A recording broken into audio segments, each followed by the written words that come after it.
നമസ്കാരം. പുതിയൊരു വീഡിയോയിലേക്ക് ഹൃദ്യമായ സ്വാഗതം.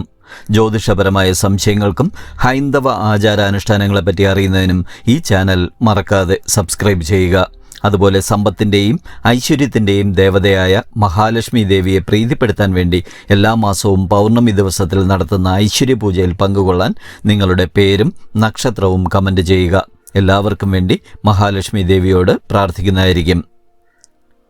ജ്യോതിഷപ്രകാരം എല്ലാ ഗ്രഹങ്ങളും ഒരു നിശ്ചിത കാലയളവിൽ മറ്റ് ഗ്രഹങ്ങളുമായി സംയോജിക്കുന്നുണ്ട്. ഈ ഡിസംബറിൽ ബുധനും സൂര്യനും കൂടിച്ചേർന്ന് ബുധാദിത്യ രാജയോഗം രൂപപ്പെട്ടിരിക്കുകയാണ്. ഈ ഡിസംബർ 17-ാം തീയതി സൂര്യദേവൻ ധനുരാശിയിൽ സംക്രമിച്ചതിനാൽ ഈ രാജയോഗം രൂപപ്പെട്ടിരിക്കുകയാണ്. ഈ സംക്രമണം എല്ലാ രാശിക്കാരെയും ബാധിക്കും. എന്നാൽ ഈ സമയത്ത് സുവർണകാലം ആരംഭിക്കുന്ന 3 രാശിക്കാരുണ്ട്. കൂടാതെ ഈ രാശിക്കാർക്ക് കരിയറിലും ബിസിനസ്സിലും പുരോഗതി നേടാനുള്ള അവസരങ്ങളും ഈ സമയത്ത് വന്നു ചേരും. ബുധാദിത്യ രാജയോഗം കൊണ്ട് തലവര മാറുന്ന ആ 3 രാശിക്കാർ ആരൊക്കെയാണെന്നറിയാൻ ഈ വീഡിയോ അവസാനം വരെ കാണുക. മൂലം, പൂരാടം, ഉത്രാടം ആദ്യ കാൽഭാഗം വരെയുള്ള ധനുക്കൂറിൽ ജനിച്ചവർക്ക് ബുധാദിത്യ രാജയോഗം വളരെയധികം ശുഭകരമായ ഫലങ്ങൾ കൊണ്ടുവരും. കാരണം ഇവരുടെ ഗ്രഹനിലയുടെ ലഗ്നത്തിലാണ് ഈ രാജയോഗം രൂപപ്പെട്ടിരിക്കുന്നത്. അതുകൊണ്ട് തന്നെ ഇവർ സൂര്യനെ പോലെ ജ്വലിച്ചു നിൽക്കും. ഈ സമയത്ത് ഇവരുടെ വ്യക്തിത്വം വളരെയധികം മെച്ചപ്പെടും. ഇവരുടെ സംസാരം കൊണ്ട് എല്ലാവരെയും ഇവർക്ക് ആകർഷിക്കാനാകും. കൂടാതെ സൂര്യഭഗവാന്റെ കൃപയാൽ ഈ സമയം ഇവരുടെ ആത്മവിശ്വാസവും വർദ്ധിക്കും. ഈ സമയത്ത് ഇവരുടെ ബിസിനസ്സിലെ വരുമാനം വർദ്ധിക്കുകയും ഇവർക്ക് നല്ല രീതിയിൽ ധനലാഭം ലഭിക്കുകയും ചെയ്യും. ഈ സമയം ഇവർക്ക് എല്ലാ മേഖലകളിലും വിജയം ലഭിക്കും. അതുപോലെ ധാരാളം പുതിയ വരുമാന സ്രോതസ്സുകൾ സൃഷ്ടിക്കപ്പെടും. ഇവരുടെ സമ്പത്ത് അപ്രതീക്ഷിതമായി വർദ്ധിക്കും. വിവാഹിതരുടെ ദാമ്പത്യ ജീവിതം അതിശയകരമായിരിക്കും. പങ്കാളിയുമായുള്ള ബന്ധം മുമ്പത്തേക്കാൾ വളരെയധികം മെച്ചപ്പെടും. അവിവാഹിതർക്ക് നല്ല വിവാഹാലോചനകൾ വരുന്ന ഒരു സമയമാണ്. ഇവർക്ക് ജീവിതത്തിൽ വളരെയധികം ധനപരമായ നേട്ടങ്ങൾ വന്നു ചേരും.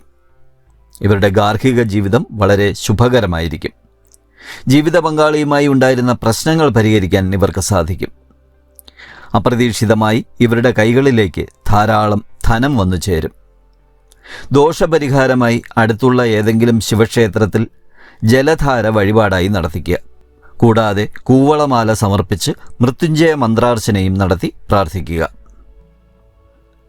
അശ്വതി, ഭരണി, കാർത്തിക ആദ്യ കാൽഭാഗം വരെയുള്ള മേടക്കൂറിൽ ജനിച്ചവർക്ക് ബുധാദിത്യ രാജയോഗം വളരെയധികം പ്രയോജനകരമാണെന്ന് തെളിയും. കാരണം ഇവരുടെ ഗ്രഹനിലയുടെ 9-ാം ഭാവത്തിലാണ് ഈ രാജയോഗം രൂപപ്പെട്ടിരിക്കുന്നത്. ഈ കാലയളവിൽ വലിയ തോതിൽ ഭാഗ്യം ഇവരെ അനുകൂലിക്കും. വളരെയധികം ഭാഗ്യാനുഭവങ്ങൾ ഈ സമയത്ത് ഇവർക്കുണ്ടാവും. ഇവർ നന്നായി ആലോചിച്ച് ചെയ്യുന്ന പദ്ധതികളെല്ലാം വിജയിക്കും. ഈ സമയത്ത് ഇവരുടെ ബാങ്ക് ബാലൻസ് വർദ്ധിക്കുകയും ഇവരുടെ കുടുംബത്തിൽ സന്തോഷകരമായ ഒരു അന്തരീക്ഷം ഉണ്ടാവുകയും ചെയ്യും. സൂര്യദേവന്റെ കൃപയാൽ ഇവർക്ക് ആത്മീയ പ്രവർത്തനങ്ങളിൽ താൽപ്പര്യമുണ്ടാകും. ഇവരുടെ ജീവിതത്തിൽ സന്തോഷവും സമൃദ്ധിയും വർദ്ധിക്കും. ഈ സമയത്ത് ജോലി സംബന്ധമായും ബിസിനസ് സംബന്ധമായും ധാരാളം യാത്രകൾ വേണ്ടിവരും. പ്രൊഫഷണലുകൾക്ക് കരിയറിൽ വലിയ ഉയർച്ച ലഭിക്കും. ഇവരുടെ ജീവിതത്തിൽ ധനപരമായ ഉയർച്ചയും മാനസിക സന്തോഷവും ലഭിക്കുന്ന ഒരു സമയം തന്നെയായിരിക്കും ഇത്. ഈ സമയം ഏതൊരു കാര്യം ചെയ്താലും ഭാഗ്യം ഇവർക്ക് അനുകൂലമായിരിക്കും. കൂടാതെ ദോഷപരിഹാരമായി അടുത്തുള്ള ഏതെങ്കിലും ഗണപതി ക്ഷേത്രത്തിൽ ദർശനം നടത്തി നാളികേരം ഉടയ്ക്കണം. കൂടാതെ കറുകമാല സമർപ്പിച്ച് വിഘ്നഹര സ്തോത്ര പുഷ്പാഞ്ജലിയും നടത്തിച്ച് നല്ലതുപോലെ പ്രാർത്ഥിച്ചാൽ വളരെയധികം ഗുണഫലങ്ങൾ ലഭിക്കും. ഉത്രം അവസാന മുക്കാൽ ഭാഗം, അത്തം, ചിത്തിര ആദ്യ പകുതി ഭാഗം വരെയുള്ള കന്നിക്കൂറിൽ ജനിച്ചവർക്ക് ബുധാദിത്യ രാജയോഗം വളരെയധികം ശുഭകരമായ ഭാഗ്യാനുഭവങ്ങൾ കൊണ്ടുവരും. കാരണം ഇവരുടെ ഗ്രഹനിലയുടെ 4-ാമത്തെ ഭാവത്തിലാണ് ഈ രാജയോഗം രൂപപ്പെട്ടിരിക്കുന്നത്. അതുകൊണ്ട് തന്നെ ഈ സമയത്ത് വീട്, വാഹനം, സ്വത്ത് എന്നിവ ഇവർക്ക് ലഭിക്കും. ബിസിനസ്സിൽ നിന്നും ഇവർക്ക് ഒരിക്കലും പ്രതീക്ഷിക്കാത്ത ലാഭം ലഭിക്കും. ഇവരുടെ കുടുംബ ബന്ധങ്ങളിൽ മാധുര്യം വർദ്ധിക്കും. കൂടാതെ റിയൽ എസ്റ്റേറ്റ്, പ്രോപ്പർട്ടി ബിസിനസ് എന്നിവയുമായി ബന്ധപ്പെട്ട് ജോലി ചെയ്യുന്നവർക്കും ധാരാളം ധനലാഭമുണ്ടാവും. ഇവർക്ക് ജോലിയിൽ സ്ഥാനക്കയറ്റത്തിന് സാധ്യതയുണ്ട്. ഇവരുടെ ദാമ്പത്യ ജീവിതം സുഗമമായി മുന്നോട്ട് നീങ്ങും. ഈ സമയത്ത് വിദ്യാർത്ഥികൾക്ക് മത്സര പരീക്ഷകളിൽ ആഗ്രഹിച്ച വിജയം തന്നെ നേടാനാകും. കൂടാതെ ഈ സമയത്ത് ഇവരുടെ അമ്മയുമായുള്ള ബന്ധം നല്ല നിലയിലായിരിക്കും. ഇവരുടെ വരുമാനം മെച്ചപ്പെടുകയും ജോലി നഷ്ടപ്പെട്ട് ബുദ്ധിമുട്ടുന്നവർക്ക് പുതിയ ജോലിയിൽ പ്രവേശിക്കാനുള്ള സാധ്യത തെളിയുകയും ചെയ്യും. ഭൂമി സംബന്ധമായ ഇടപാടുകൾ ലാഭകരമായിരിക്കും. ഇവർക്ക് സ്വർണ്ണാഭരണങ്ങൾ സമ്മാനമായി ലഭിക്കാനും സാധ്യതയുണ്ട്. ഇവർ ഈ സമയത്ത് പുണ്യസ്ഥലങ്ങൾ സന്ദർശിക്കും.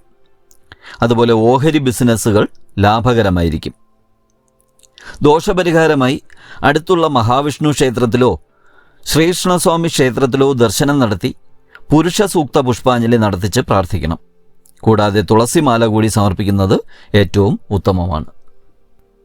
ഈ വീഡിയോ ഇവിടെ പൂർണ്ണമാവുന്നു. മറ്റൊരു വീഡിയോയുമായി വീണ്ടും കാണുന്നതുവരെ എല്ലാവർക്കും നന്മകൾ മാത്രമുണ്ടാവട്ടെ എന്ന് പ്രാർത്ഥിച്ചുകൊണ്ട് നന്ദി, നമസ്കാരം.